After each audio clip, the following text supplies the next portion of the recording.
Hi guys, it's Kelly Lanovola here, and I am so excited to be doing my first video for Neat and Tangled. Today I'm going to be using my favorite nut, the stamp set and the dies. So I'm working on Canson watercolor paper. I thought that it would be a super cute idea to just kind of have this little squirrel couple in this big acorn on a green background, kind of to give the illusion of them like sitting in a tree. So I pulled out my Zig Clean Color markers, and I'm going to use that to do my background. I stamped down the image just so I could get an idea of how far out my background needed to go. But that's not going to be the one that's going to be colored at the end, so I'm not being real careful about where I'm putting my color. I'm using just my regular Ranger brushes, and then I'm going to kind of just, after I've scribbled down the color, I'm just going to lay down like a little channel of water. With watercolor paper, your pigment's only going to go as far as the paper is wet. So early on, I just set boundaries about how far out I want my water to go, and then I'll go in and kind of touch the pigment. So usually I'll bring the channel in to where the pigment is and then just kind of let it do its thing. One of the things that I love about watercolor, even if you're not watercoloring in the traditional sense, like obviously I'm using Zig Clean Color markers, which are a wonderful tool, but it's not traditional watercolor, is to let the water do the work. That's what the blending and the blooming that they do and the way that the colors lay, those are all things that are really unique to watercolor, and that's why you're using that medium. So just kind of trust it. I had a really hard time with watercolor when I first started because I wanted to control it. Not controllable. You just have to embrace it for what it is. So I'm using just a dry paper towel to kind of blot up any areas where my water is pooling. I did not tape this down, so I know I'm going to have just a little bit of warping and my water is going to be running all over the place, but I didn't have any tape. Like, I'll just be straight with you, I didn't have any tape, so it just kind of is what it is. So I'm drawing down that first layer, and then I'm going to go back in and add a second layer, just to kind of intensify the colors. All in all, I ended up adding 3. I'm only showing you 2 because I'm doing the same thing each time. And really, I'm not being very careful about how I'm putting down my color. I'm just really scribbling it on. With watercolors, you can layer the colors. So you can see like more toward the top of the acorn, it's more yellow, and I'm bringing in some darker, more traditional, like Kelly green colors, and those will layer on top of each other and make a completely different color, and that's super cool. Just know when you're layering that you're going to have hard and soft edges. If you want softer edges, then you're going to want to do quite a bit more blending with the water. I was not as particular on my second go round because I knew I was going to be very particular on my third. And then I'm just drying it down in between each layer. Once I'm done with that, I'm going to put it underneath a heavy book and set it aside to dry to kind of minimize that warping. Now I've stamped the image again on some Nina Solar White, and I'm going to go ahead and color that with Copics. Whenever I'm coloring anything, if I'm not 100% positive of how it should look, I Google it. That just is what works for me. And so with acorns, they have a ton of texture on the top, the cap of it, but the bottom is really smooth and striated. So that's kind of the look that I'm going for. I wanted it to be shiny on the right-hand side, and then that is why I left that large white block. If you've never watched any of my videos before, I usually start with my lightest color and work my way out to my darkest, and then from darkest back into my lightest. The reason I do that is because I, in particular, am heavy-handed if I start with my darks, but there is no right or wrong way to do this. You do whatever you're comfortable with. I'm using a really light hand and soft flicking motions, and I am flicking the colors a little higher than maybe I normally would because I am going for that striated look. I want those stripes to be, well, I don't know if I want them to be prevalent, but I want them to be noticeable, not as subtle, because it's going to create the texture for the bottom half of my acorn. So I'm just moving along. The edge would be darker, so I'm adding a little shading to that. And then because my light source is in the top right hand corner, I color almost all of my images that way. The left hand side of my acorn is going to be darker. So you'll see as I'm adding the shading, I'm being a bit more heavy handed with the darker colors on the left hand side. As far as copics go, whether you're more comfortable pulling the pen towards yourself or pushing it away from yourself, don't be afraid to pull to turn your paper to kind of suit your own needs. There's nothing wrong with coloring it upside down. You'll see throughout my videos I do it a ton, and that's just what works best for me. So don't feel like you can't move it around to get a better angle. Totally fine. So now I'm going to start filling in that large white area on the second pass through. I don't want my highlight to be that large, but I also didn't want it to get eaten up by all of the other shading that I'm doing. You can see in here, as I'm doing the shading, I'm leaving a little bit that's actually is white. And the parts that I filled in don't have nearly as much texture. I'm going to go back in and kind of fix that, add in just a little bit more so that it makes sense with the rest of it. But all in all, I was really happy with the way that I say striations. There's a possibility that you don't necessarily know what that means. The lines should be visible. So then for the middle, where it's open for the squirrels to sit, there would be shading coming from the back on the lip of the acorn, and then the shading would be coming from the front on the inside of the acorn. Because if your light was looking at it, it would be darker up close, and the light would hit more on the back rim. And then you would just reverse it for the top because they would be lighter a little bit further away. For the top, I knew I wanted to have a lot of texture. I knew I wanted it to look different than the bottom, how smooth the bottom looks. So instead of coloring the whole image, I am leaving another highlight as well, but instead of coloring the whole image completely in, but I'm doing it with little half moons. And so you can see even with the lightest color, there's already just a little bit of texture there, but we're really going to play that up as we keep adding in the colors. So it's just little half moons, right? There is no, I don't want to say there really isn't any rhyme or reason to it. I'm just trying to fill in the area with the little half moons. Right now it looks kind of silly, but as we go, that texture is going to keep building. So I am still working the same thing from my lightest color out to my darkest color. And here's one of those situations where because we're not blending the colors traditionally, we're going to have to use the colors to create our shadows. So all the way up until E35, I am pretty much adding the color all over.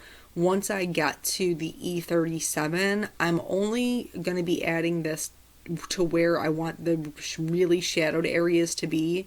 So the left-hand side and then behind where the squirrels are. And then even more concentrated with the E39. Because these are creating our shadows even though we're using regular colors to do that. And then I'm going to do the same thing that I would do no matter how I was coloring it, to go back out to the lightest color and just really blend those in. And each time I'm drawing, the little half moons. It is sped up a little bit, so it's probably a little bit harder to see, but I'm doing the same thing over and over and over and over again. And I am putting my lightest ones over my darkest ones. Copics are transparent, so lighter colors will pick up darker colors, and it's going to create more of that texture. So once I was done with the regular colors of it, I wanted to go back in with my zero marker. And this again is going to create more texture. I'm not so much doing the half moons with the zero marker as I am like almost making little curly lines. I just wanted to put color down just kind of, or the colorless blender anyway, down randomly to really create that texture. We're going to come back to the cap of the acorn again, but first we're going to color the leaves. So this is kind of my favorite go-to bright green color combination. The leaf in the back so the top leaf is laying on top of the leaf in the back, so there would be shadows where that is. And then I decided I was going to add the shadows more to the center of my leaf, and then also where it connects to the acorn. Any area where 2 points meet is automatically going to be darker, so keep that in mind when you're doing your shading. And I mean, you could have shaded this pretty much any way you wanted to. This just made the most sense to me since I was going to be coming out from the center anyhow, with where it met the top of the acorn. And I'm doing it the same way that I did the bottom. I'm using some light flicking motions, really light hand. Then we're going to get into the squirrel. So there's a lot of brown. There's a lot of brown on this card. I have to tell you, I love Neat and Tangled stamps. I was thrilled when they asked me to join the team. Here's us adding more of that texture again, and I'm using a cooler brown with the same little curly strokes. But anyway, I was so thrilled when she asked me to join the team, and then I really loved this stamp set. But then after I was done, I was like, dude, I made my debut with a green and brown card. Like, I love color so much, and this is, Kelly, this is what you came out of the gates swinging with. I still think that it's super cute. I just really wish I found a way to incorporate a little bit more color. But since we're going to be together all year long now, I feel like I have a chance to redeem myself and bring in some rainbows at a later date. So, anyway, I wanted to, because there is so much brown, I wanted to break it up. So I did pick another brown family, but this one is way cooler. If you're unsure of what that means, cooler means that there's more of a gray base, and warmer means there's more of a red base. So the acorn is very warm, the squirrel is very cool. He's otherwise super cool as well, but color-wise, very cool. So I'm doing the same thing with the flicking motions. I feel like I've said that 100 times. I'm doing the same thing. I do the same thing all the time, folks. But anyway, where his head is tucked over his body, it would be darker. Where his body's tucked into her body, it would be darker. And where they're coming up out of the squirrel, also darker. His hand's on top of her hand, so he's going to have the lightest highlight on top of his hand. And then I used just a little bit of pink for the ears. I picked another color family to color her in with. I thought it would be different enough that it would stand out from the acorn. I was wrong. She almost blends right in, so I'll teach you a trick to fix that later.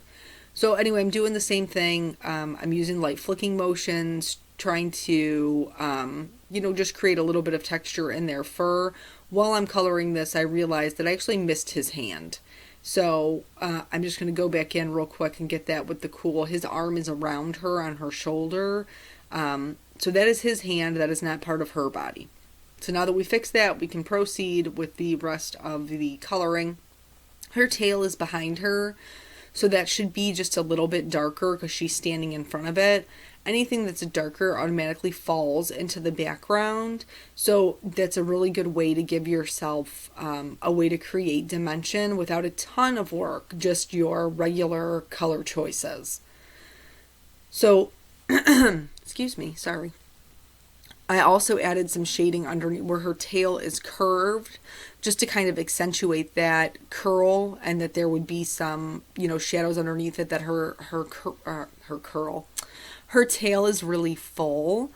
And then, just blending back out the same way, still coloring as if the light source is on the top right hand, so that area will be lighter, that side of her face, and then that side of her tail. So here I really wanted her to stand out a little bit more. So I'm going to go back in and I guess intensify her tail with those cool colors that I used on him. This is just going to give us, see how it automatically falls to the background. Then I'm going to go back in with that colorless blender just to kind of create some sort of texture, some sort of feathering, some sort of something, so it didn't just look flat. Then I realized she totally blends into the background, so now I'm going back with the colors I initially used for the acorn, and I'm trying to set her up with a little shadow in the background, just so she pops forward a little bit more. For the two darkest colors that 39 and the 37, I just did flicking motions. And then when I brought in the 35, I started doing those same curly motions to just kind of blend it into the rest of the lid. And so I felt like she stood out a little bit more, and I was happier with that. I'm going to use a white gel pen to just bolster up those white highlights that I left. And then I outline all of my images. I knew I wanted to cut this out with the die. I recommend outlining your images before you do the die. And she just wasn't sticking out enough. So I went back in with the lightest color of that 71 and just went over her completely. And it doesn't undo the shading that we did, but it does give her a different color, so she stands out more from the acorn. So I'm going to line up my die. I normally am a one layer card lover, but this is so easy to do with the die. It just really is. I wanted a little bit more on my background now that it's dry, so I'm using Mowed Lawn and this little heart that's included in the set. And some of the hearts I'm stamping full strength, and some of them I'm stamping second generation, just to give a little bit more interest to the background, these two little squirrels in love. I love the little font that's in here. It's a scripty little font. I'm going to be using some black Simon's stamp ink to put that down. It's one of my favorite inks for sentiments. It's super crisp, and this is a tinier sentiment, so they work really well together. I'm going to pop up my acorn with some Scotch foam tape. That's what it's called, Kelly foam tape. Just so it kind of sets, it pops up off of the background. And then once I have it and I struggled with, for some reason, I don't know why, getting it right in the proper place. Once I have it where I am happy with it, I'm going to go ahead and push that down. Then to add some sparkle, we're going to use some clear sequins from Neat and Tangled. I love this little clear pack. You get a bunch of different sizes. It works really well for me because I love clear sequins. Then just to add a little bit more shimmer, I'm going to use clear Wink of Stella on their ears. And then I also filled in some of the hearts in the background. Be aware though that because these Zig Clean color markers are water-based, it will pick up some of the pigment, just an FYI. So that's the entire card. Thank you so much for joining me. I hope that you learned something, and I will catch you guys on the next video. Bye.